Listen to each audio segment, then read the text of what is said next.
ରୁଟି ପରଟା ଭାତ ସବୁଥିରେ ଜମିବ ଖାଇବାକୁ ଅତି ସୁଆଦିଆ ଲାଗିବ। ଆଜି ଆମେ ବନେଇବା ଛତୁ ମସଲା, ସେ ପୁଣି ଧିଙ୍ଗିରି ଛତୁରେ। ଯେଉଁମାନେ ଧିଙ୍ଗିରି ଛତୁ ଖାଇଛନ୍ତି ନିହାତି କମେଣ୍ଟରେ ଲେଖିବେ, ଆଉ ଯେଉଁମାନେ ଖାଇନାହାନ୍ତି ଯଦି ମିଳୁଛି ମାର୍କେଟରେ ନିହାତି ଏବେ ଆଣିକି ଏଇଭଳି ଭାବେ ଟ୍ରାଏ କରନ୍ତୁ, ଆପଣଙ୍କୁ ବହୁତ ପସନ୍ଦ ଆସିବ। ଆଉ ବନେଇବା ବି ବହୁତ ସହଜ। ନମସ୍କାର, ଓଡ଼ିଆ ବୋଉ ରୋଷେଇକୁ ଆପଣମାନଙ୍କୁ ବହୁତ ବହୁତ ସ୍ୱାଗତ। ଏଇଠି ଦେଖନ୍ତୁ ମୁଁ ଆପଣମାନଙ୍କୁ ଧିଙ୍ଗିରି ଛତୁ ଦେଖାଇ ଦେଇଛି। ବହୁତ ଜଣ ତ ଜାଣିଥିବେ ଆଉ ଖାଉ ମଧ୍ୟ ଥିବେ। ଗାଁ ଗହଳିରେ ତ ବହୁତ ଇଜିଲି ମିଳିଯାଇଥାଏ।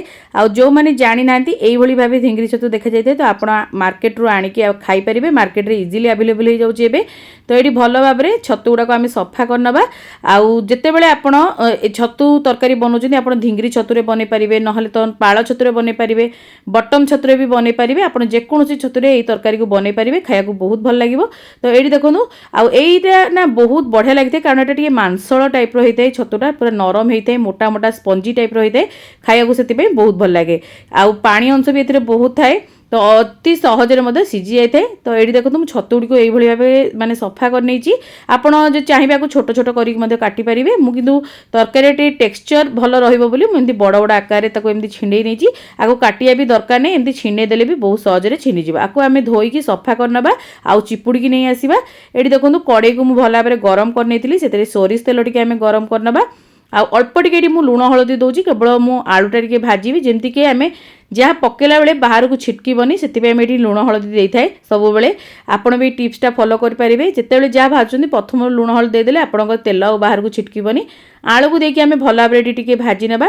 ଆଗରୁ ବି ମୋ ଚ୍ୟାନେଲରେ ମୁଁ ଧିଙ୍ଗିରି ଛତୁ ଭଜାର ରେସିପି ସେୟାର କରିଛି, ଯଦି ଦେଖିନାହାନ୍ତି ନିହାତି ଆଇ ବଟନ୍ ଆଉ ଡେସ୍କ୍ରିପ୍ସନ୍ ଚେକ୍ କରିପାରିବେ।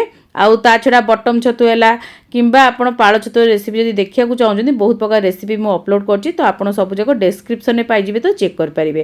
ଏଇଠି ଦେଖନ୍ତୁ ଆଳୁଟା ଆମର ଭାଜି ହେଇଥିଲା, ତ ମୁଁ ସବୁଯାକ ଆଳୁକୁ ଏବେ କାଢ଼ି ନେଉଛି।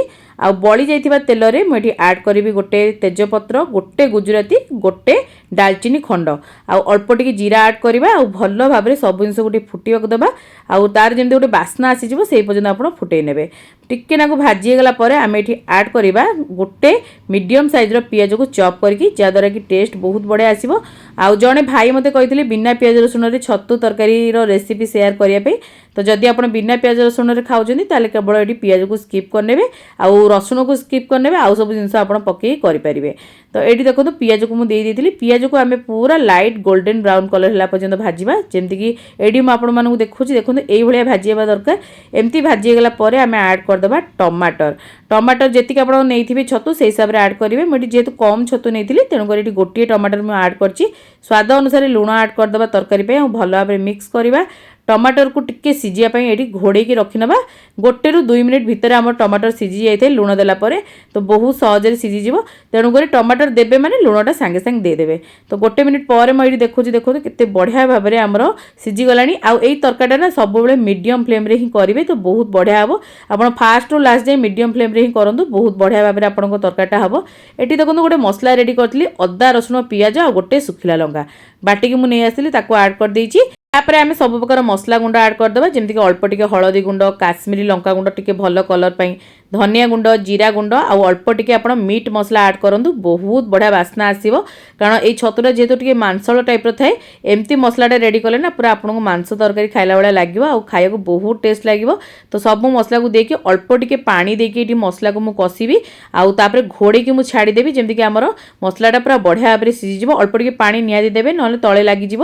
ତ ଭଲ ଭାବରେ ମିକ୍ସ କରିବା ଆଉ ଘୋଡ଼େଇକି 5ରୁ 7 ମିନିଟ୍ ଲୋ ଟୁ ମିଡ଼ିୟମ୍ ଫ୍ଲେମ୍ରେ ଆକୁ କୁକ୍ କରିବା, ଯାହାଦ୍ୱାରା କି ଆମର ପାଣି ପୁରା ମରିଯିବ ଆଉ ତେଲ ସେପାରେଟ୍ ହେଇଯିବ, ଆଉ ମସଲା ମଧ୍ୟ ଆମର ଭଲ ଭାବରେ ପୁରା ସିଝିଯିବ।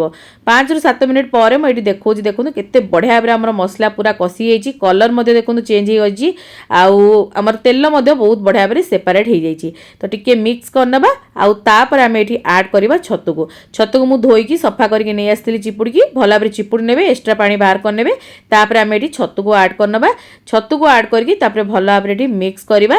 ଆଉ ଛତୁକୁ ମିକ୍ସ କରିସାରିଲା ପରେ ଆମେ ଯେଉଁ ଆଳୁ ମଧ୍ୟ ଭାଜିକି ରଖିଥିଲେ ଏକା ସାଙ୍ଗରେ ଏଠି ଆଡ଼୍ କରିକି ଦୁଇଟାକ ଜିନିଷକୁ ଆମେ ଭଲ ଭାବରେ କଷିବା, ଯାହାଫଳରେ ଆମର ବହୁତ ହି କମ୍ ସମୟରେ ଏ ତରକାରୀ ରେଡ଼ି ହେବ। ବାସ୍ କଷିଦେଲା ମାନେ ଆମର ଏଇ ତରକାରୀଟା ରେଡ଼ି ହେଇଯାଇଥାଏ, କାରଣ ଆମେ ଆଳୁଟାକୁ ଆଗରୁ ଭାଜି ଦେଇଛେ, ସେଟା ପୁରା 90% ଆମର କୁକ୍ ହେଇଯାଇଛି, ଆଉ ଛତୁଟା ବି ବହୁତ ଜଲ୍ଦି କୁକ୍ ହେଇଯାଇଥାଏ।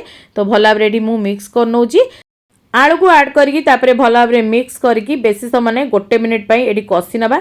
जदि आपको ये मसला ड्राए लगुव आपण पानी बिल्कुल भी देवेनि कहीं आपणकर छतुर पानी बाहर तो आप खाली मिक्स करूँ और घोड़े छाड़ी दिंतु तो आप छतुरे ही आमर आलू सीझीज छतु भी बहुत बढ़िया भाव सीझीज आ बढ़िया भाव आमर मसला कषि आसो। तो ये घोड़े रखी नहीं आउ ये 5 ରୁ 7 मिनिट देखो लो टू मीडियम फ्लेम रे कुक कला परे बहुत भल भाव आमर छतुरु पानी बाहर जाइए आउ से ही आमर मसलाटा बढ़िया भाव कषि जाइए। आप मझे मझे टिके ढांकुणी काढ़ी भल भाव गोली दौथे जमीक तले लगे। तो ये देखो आमर पूरा बढ़िया भाव कषि आसला अल्प टिके गोटे बढ़िया टेक्सचर पाई आउ टिके हल्का ग्रेवी पाई मुझे दौची टिके नाकु गरम पानी अध कप खंडे गरम पानी देछि भल भाव मिक्स करवा। कारण जेहेतु आम टिके छतु मसला बनाऊे तो बेसी आमर पानिया रही टिके हल्का गाढ़ा टाइप रहिबो लटपट होगी रहिबो झोलटा से आम से ही पानी देवा भल भाव मिक्स करके आउ 5 मिनिट पर लो फ्लेम रे कुक करवा जमीक टिके गाढ़ा हो। 5 मिनिट पर ये देखो मुझे आपको देखूँ केते सुंदर टेक्सचर को आम पलि आसी तरकारी आउ स्टेज रे ना बढ़िया बास्ना होता है पूरा मटन तरकारी खाइला बेले आपको बास्ना हम। तापर ये गरम मसला अल्प टिके देदेबा धनिया पत्र बढ़िया भाव मिक्स करवा। मिक्स करके सांगे सांगे आपको गरम भात रुटी परोटा पूरी सबुथिरे सर्व करेंगे खाया को बहुत भल लगे। देखो ये आमर ढिंगरी छतु मसला तरकारी पूरा रेडी। केमती लगिला रेसिपीटी निहाती कमेंट माध्यम जनइबे भल लगी लाइक करेंगे शेयर करेंगे चैनल नुआ थे सब्सक्राइब करने को बिल्कुल भी भूलें साइड थे बेल आइकन को प्रेस करेंगे ताद्वारा आपण मैंने मोर एमती भल भल रेसिपी गुड़िक आगे देखिपारे। जदि फेसबुक पेज रे वीडियो टी देखुं निहाती लाइक शेयर करेंगे कमेंट माध्यम आपंक मतामत को शेयर करेंगे पेज को फॉलो करने को बिल्कुल भी भूलें। आज जदि इंस्टाग्राम रे मते नुआ देखुं निहाती सेठी मते फॉलो करने जदि किसी नुआ रेसिपी देखा चाहते कमेंट माध्यम जनइबे मु निश्चिंत आने चेष्टा करी।